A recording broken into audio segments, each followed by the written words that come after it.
स्वागत है आपका ब्रेनरी ऑनलाइन प्लेटफॉर्म पे।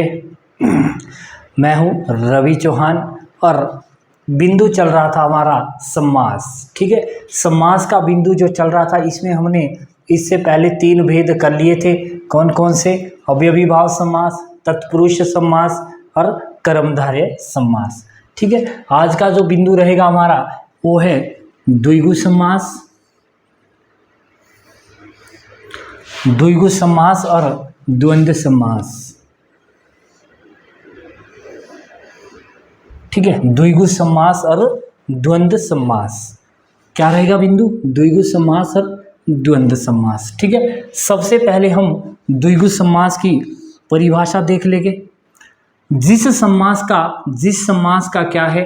प्रथम पद, जिस समास का प्रथम पद संख्यावाचक होता है उसे द्विगु समास कहा जाता है। ठीक है, जिस समास का पहला पद संख्यावाचक होता है उसे क्या कहा जाता है?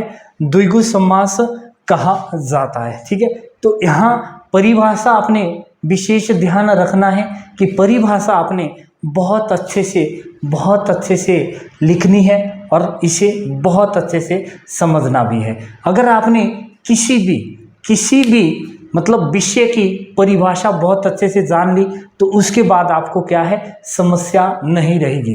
ठीक है, किसी भी टॉपिक की या किसी भी विषय की आपने क्या है, एक बार परिभाषा बहुत अच्छे से पढ़ ली और परिभाषा समझ ली तो उस विषय में आगे आपको समस्या नहीं आती है। ठीक है, इसमें मैंने द्विगु समास के उदाहरण लिखे हैं। ठीक है, उदाहरण सबसे पहले उदाहरण देखेंगे हम त्रिफला। ठीक है, त्रिफला मतलब 3 फलों का समूह। ठीक है, 3 फलों का जहाँ समूह बनता है उसे क्या कहा जाता है? त्रिफला कहा जाता है। त्रिफला, और त्रिफला किसका उदाहरण है भाई? द्विगु समास का एक उदाहरण माना जाता है। ठीक है, उसके बाद है त्रिवेणी। 3 बेणियों का समाहार। ठीक है, 3 बेणियों का क्या है? समाहार माना गया है किसको? त्रिवेणी को। ठीक है, उसके बाद आपने यहाँ पे सप्ताह मैंने यहाँ पे लिखा है, तो सप्ताह का मतलब 7 दिनों का एक समाहार बनता है, 7 दिनों का एक समूह बनता है, उसे कहा जाता है क्या? सप्ताह। ठीक है, सप्ताह कहा जाता है और सप्ताह 7 दिनों के एक समूह को कहा जाता है। इस प्रकार से सप्ताह भी एक किसका? द्विगु समास का उदाहरण बनता है। ठीक है, उसके बाद है पंजाब। ठीक है, पंजाब 5 नदियों का समाहार। अब आपने ये सुना नहीं होगा कि 5 नदियों का समाहार पंजाब कैसे बन गया? पंजाब का नाम इसी पे बना है क्योंकि वहाँ पे 5 नदियों का एक समूह बनता है। ठीक है, समूह बनता है कि जो 5 नदियाँ हिमाचल से जाकर पंजाब में क्या है, प्रवेश करती है, उन्हीं नदियों के नाम पर पंजाब का एक नाम पड़ा है और इसीलिए इसे पंजाब कहा जाता है क्योंकि यहाँ पर 5 नदियों का समाहार होता है, 5 नदियाँ इकट्ठी मिलती है किसमें? पंजाब में। ठीक है, तो पंजाब भी एक द्विगु समास का उदाहरण बनता है। उसके बाद मैंने यहाँ पे चौराहा। ठीक है, चौराहा जो लिखा है, चौराहा मतलब 4 राहों का एक समाहार, जहाँ पे 4 राह, ठीक है, 4 राह या 4 रास्ते इकट्ठे मिलते हैं उसे क्या कहते हैं? हम चौराहा कहते हैं। ठीक है, क्या कहते हैं? चौराहा कहते हैं। और चौराहा भी एक किसका उदाहरण है भाई? चौराहा भी एक उदाहरण है द्विगु समास का। ठीक है, उसके बाद है आपका चौमासा हम किसको बोलते हैं भाई? 4 मासों का एक समूह जो बनता है उसे हम क्या बोलेंगे? चौमासा। ठीक है, समूह बनाएगा 4 मासों का इकट्ठा, 4 महीने या 4 मासों का जो समूह बनता है उसे क्या कहते हैं? हम चौमासा। ठीक है, उसके बाद यहाँ पे फिर मैंने एक एग्जाम्पल लिखा है त्रिलोक। ठीक है, त्रिलोक हम किसे बोलते हैं भाई? एक उदाहरण जो ये बनता है आपका, त्रिलोक हम किसे बोलते हैं? 3 लोकों का जो एक समूह बनता है। 3 लोक आप जानते हैं, 3 लोक किसे कहा जाता है? आकाश, पाताल और पृथ्वी। ये तीनों लोक जो होते हैं और तीनों का एक समूह बनता है, इसे क्या कहा जाता है?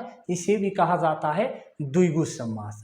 ठीक है, तो यहाँ तक की बात आपने बहुत अच्छे से समझ ली होगी। और आपने जिस प्रकार से मैं उदाहरण दे रहा हूँ, इन उदाहरण को हो सके तो अपनी एक कॉपी के ऊपर लिख लेना, ठीक है। उसके बाद है आगे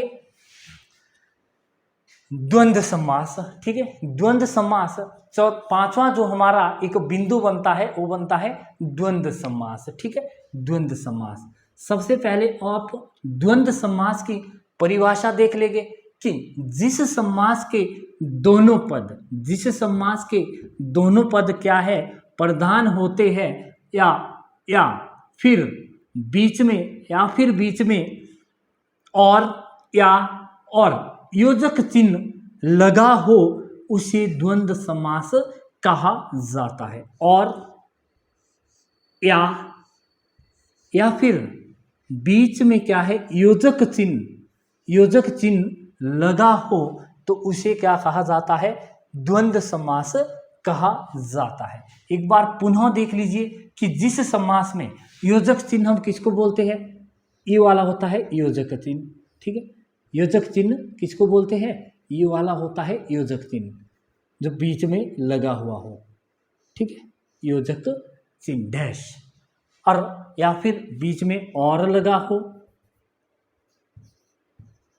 और या फिर योजक चिन्ह, उसे क्या कहा जाता है, द्वंद्व समास कहा जाता है, ठीक है। जिस समास के दोनों पद क्या है, प्रधान होते हैं, दोनों पद अपनी विशेषता बताते हैं, उसे क्या कहा जाता है, द्विगु समास कहा जाता है। और द्विगु समास जिस समास में और या और फिर योजक चिन्ह बीच में लगा हुआ हो, उसे क्या कहा जाएगा, द्वंद्व समास कहा जाता है, ठीक है। द्वंद्व समास के आप यहाँ पे उदाहरण देख लीजिए, ठीक है। सबसे पहले मैंने उदाहरण लिखा है यहाँ पे रात और दिन, रात दिन, ठीक है। रात दिन के बीच में आपने देखना है रात दिन, ठीक है। दोनों रात भी और दिन भी, ठीक है, बीच में क्या है, योजक चिन्ह आ जाएगा इसमें, या फिर या आ जाएगा या फिर और आ जाएगा दिन, ठीक है। तो ये दोनों पद क्या है, दोनों पद ये अपनी विशेषता बता रहे हैं, प्रधान माने गए हैं, ठीक। क्या माने गए हैं, प्रधान माने गए हैं। दिन भी और रात भी दोनों पद क्या माने गए हैं, वही प्रधान माने गए हैं। तो जिस समास के दोनों पद प्रधान होंगे उसे क्या कहा जाएगा, द्विगु समास कहा जाएगा। सबसे पहले दिन और रात दोनों पद इसके क्या है, प्रधान है। और दिन और रात को जैसे ही हम विग्रह करते हैं तो रात और दिन आ जाएगा, क्या आ जाएगा, रात और दिन। इसके दोनों पद क्या है, अपनी एक विशेषता बता रहे हैं और दोनों पद प्रधान है ये, ठीक है। उसके बाद है सुबह और सुबह शाम, ठीक है। यहाँ पे समस्त पद आ गया, इसका क्या आ गया, समस्त पद आ गया इसका सुबह शाम, ठीक है, सुबह शाम, ठीक है। उसके बाद इसको हम जैसे ही विग्रह करेंगे सुबह और शाम, ठीक है। क्या है इसमें और बीच में लग गया, सुबह और शाम। उसके बाद है माता पिता, ठीक है, माता पिता। और माता पिता भी क्या है, इसके भी दोनों पद प्रधान है, ठीक है, माता और पिता, ठीक है। उसके बाद है आपका अमीर गरीब, अमीर गरीब क्या है, बीच में योजक चिन्ह लगा है, अमीर या गरीब, ठीक है। उसके बाद नर नारी, नर और नारी, ठीक है, क्या है, इसके दोनों पद प्रधान है, ठीक है। तो आपको जो ये आपका द्वंद्व समास है, इसे मैंने बहुत अच्छे से आपको क्या है मतलब बताया है, और इसमें क्वेश्चन आपने गलत नहीं करोगे अगर आपने एक बार इसे अच्छे से समझा हो। अगर आपने इसे अच्छे से पढ़ लिया होगा तो आप क्या है, द्वंद्व समास में गलती नहीं करेंगे। क्योंकि जिस प्रकार से मैंने आपके पास ये उदाहरण लेके आया हूँ, और उदाहरण जो आपको बताए गए हैं किसमें, द्वंद्व समास में, तो आप मैं नहीं समझता कि अगर आपने बहुत अच्छे से वीडियो देखी तो कि आप इसे क्या है, इसमें क्वेश्चन की गलती कर पाओगे। अन्यथा आप इसमें कोई भी गलती नहीं कर सकते कि अगर आपने पूरा परिभाषा के साथ इसे क्या है, इस वीडियो को देखा है और पढ़ा है, ठीक है। इसी प्रकार से द्विगु समास भी मैंने आपको बताया, द्विगु समास में भी मैंने क्या आपको बताया कि सबसे पहले जिस समास में पहले या प्रथम पद में क्या है, संख्यावाचक लगा हो, उसे क्या कहते हैं, द्विगु समास कहा जाता है। ठीक है, द्विगु समास कहा जाता है। और द्विगु समास के मैंने आपको उदाहरण जिस प्रकार से बताए, त्रिवेणी, 3 बेनियों का समाहार, 7 दिनों का समूह, सप्ताह 7 दिनों का समूह, उसके बाद पंजाब 5 नदियों का समाहार, उसके बाद चौराहा 4 राहों का समाहार, उसके बाद चौमासा 4 मासों का समूह, और त्रिलोक 3 लोकों का समूह। ठीक है, तो इस प्रकार से हमने द्वंद्व और द्विगु समास इतने बहुत अच्छे से पढ़े। तो ठीक है, और फिर मैं समझता हूं कि आपने इन्हें बहुत अच्छे से समझ लिया होगा। ठीक है, फिर मिलते हैं अगली क्लास में, तब तक के लिए धन्यवाद।